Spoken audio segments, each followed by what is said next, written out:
ایک دفعہ کا ذکر ہے کہ مغل بادشاہ اورنگزیب عالمگیر رحمۃ اللہ علیہ کا دور اسلام کے اصولوں کے مطابق زندگی گزارنے اور انصاف کی بنیاد پر حکومت کرنے کی ایک مثال رہا ہے۔ ان کی زندگی میں کئی ایسے واقعات ہیں جو ہمیں دین اسلام کی تعلیمات کے بارے میں اہم سبق دیتے ہیں۔ ایک دن کا واقعہ بڑا مشہور ہے جو ان کی دیانتداری اور انصاف پسندی کو ظاہر کرتا ہے۔ ایک دن اورنگزیب رحمۃ اللہ علیہ اپنی سلطنت کے مختلف علاقوں کے معاملات سننے اور عوام کے مسائل حل کرنے کے لیے دربار میں بیٹھے تھے۔ دربار میں ایک آدمی آیا جس کے چہرے پر فکر کے آثار تھے۔ وہ شخص ایک غریب کسان تھا جس کا نام رحمت خان تھا۔ رحمت خان نے بادشاہ کے سامنے آ کر عرض کیا، حضور، میری زمین پر میرے پڑوسی نے قبضہ کر لیا ہے اور اب وہ میری فصلیں بھی کاٹ رہا ہے۔ میں بہت پریشان ہوں، کوئی میری بات نہیں سن رہا ہے۔ میں آپ کے انصاف کی امید لے کر آیا ہوں۔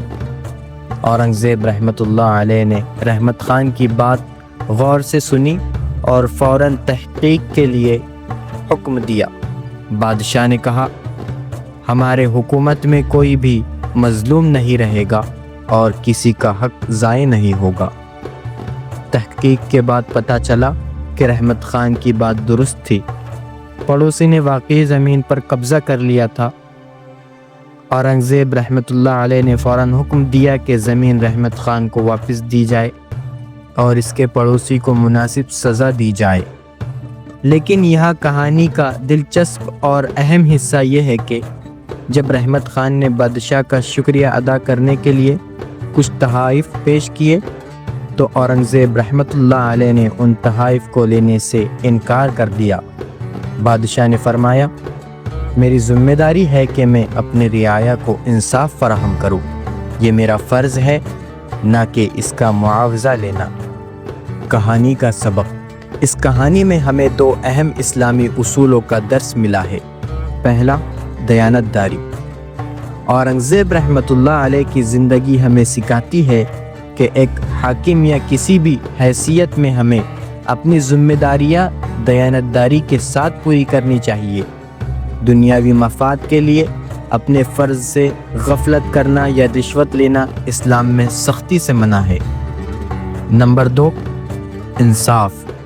اسلام میں عدل کا بہت بڑا مقام ہے۔ کسی کے ساتھ ظلم اور ناانصافی کرنے کا کوئی جواز نہیں ہے، چاہے وہ طاقتور ہو یا کمزور۔ اورنگزیب رحمۃ اللہ علیہ کا انصاف کا نظام ہمیں یاد دلاتا ہے کہ حاکم کو سب کے ساتھ مساوی سلوک کرنا چاہیے۔ اورنگزیب رحمۃ اللہ علیہ کی یہ کہانی ہمیں یاد دلاتی ہے کہ اسلام کی حقیقی روح دیانتداری، انصاف اور دوسروں کے حقوق کا خیال رکھنے میں مضمر ہے۔ آج کے دور میں بھی اگر ہم ان اصولوں پر عمل کریں تو معاشرے میں بہتری آ سکتی ہے۔